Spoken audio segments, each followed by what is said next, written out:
Eliza, Children's Librarian at the Waukee Public Library, and for this month's Elementary Maker Monday, we're celebrating Earth Day by doing some projects that are fun and also safe for our planet. So for today's project, we are going to be making beeswax food wraps. So these are little wraps that you can put a piece of food in and kind of wrap it up and save it for later. It'll be protected from the elements. You can put it in the fridge. It'll be airtight. And then when you're ready to enjoy, you can unwrap it and have your snack later. So these wraps are really great for reducing our use of plastics, which plastic is an amazing material, but it's also really hard on our planet. So using these wraps is a good alternative. So to make these at home, you're just going to need a piece of scrap fabric. Any kind of fabric works best. If it's a cotton blend, that's the best material to use. Some of the other ones can get a little bit sticky when we heat them up, so you're gonna wanna use something that's at least a cotton blend. You're gonna need beeswax, and there's a couple different ways that this comes. So we have these big chunks of natural beeswax, which you can order, and we're gonna shred it so that it's in a little bit smaller pieces to work with. You can also get these in little discs that come kind of like pellets, all ready to go for melting.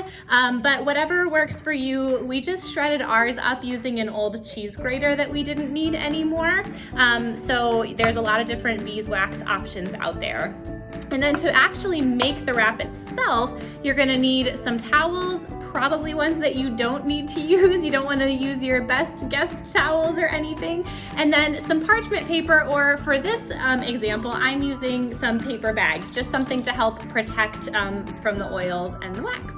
So to start this project, you're going to want to put your first towel down to protect the surface that you're ironing on. So the beeswax is going to get melted, and as we know, when things melt, they become kind of liquidy, and it's the oils in the wax that help protect the fabric, and that's what's going to keep our food fresh in the wrap. So we want those oils, but we don't really want them on the table or the iron. So we're going to put down a piece of the parchment paper, or like I said, I'm using a paper bag.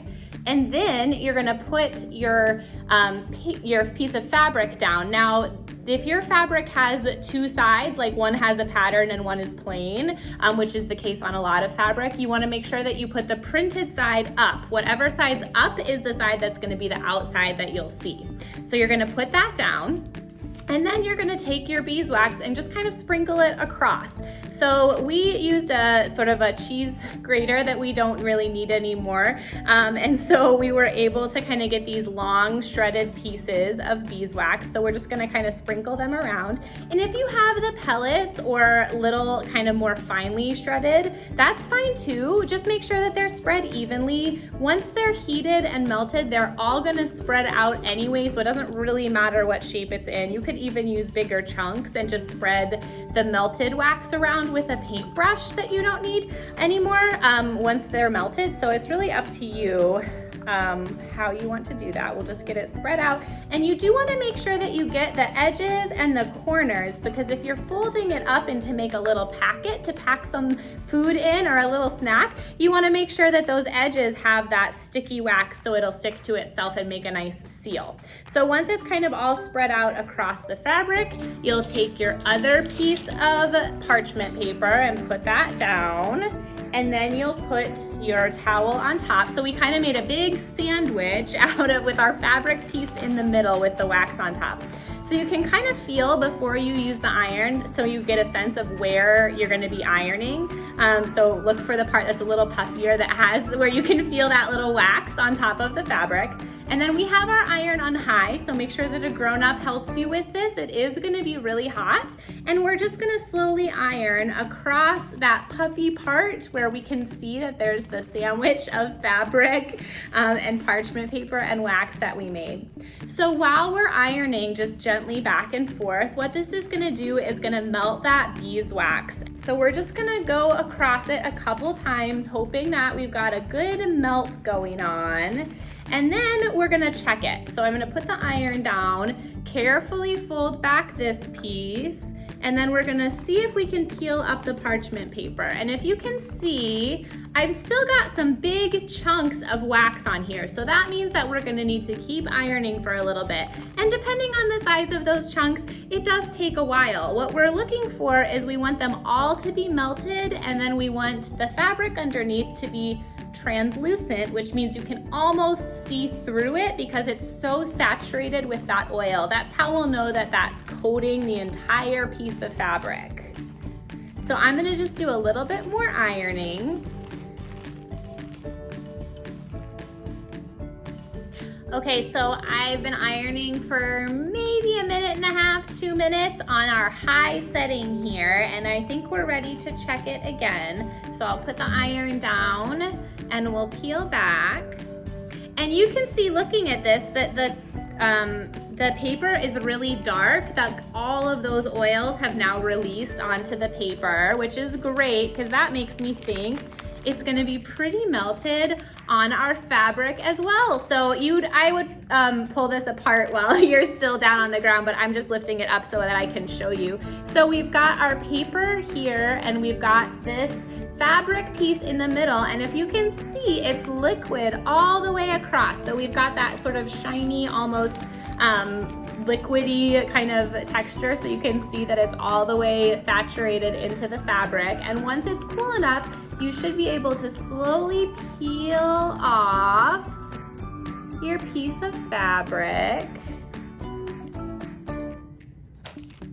Good, and you can tell it's definitely a little bit stiffer. It even held that little wrinkle that we had when I was pulling it, so that's a good sign. You're gonna wanna let this dry. It's still a little bit warm. Just unfold so I can show you.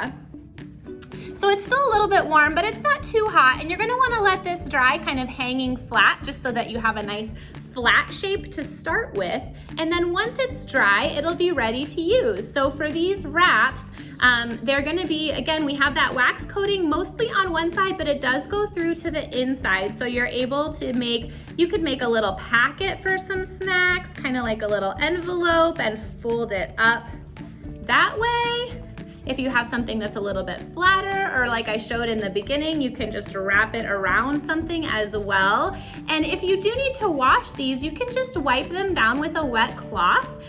They should be easy to wash, and you'll just want to let them dry a little bit before you use them again, but they should last for quite a long time. So if you think about all the times that you maybe take a snack somewhere, or you're trying to move things that are small, maybe like pencils or stickers or something, you can use anything like that in these wraps. And instead of using a new plastic bag every time, you can use the wrap, and they will last for quite a long time.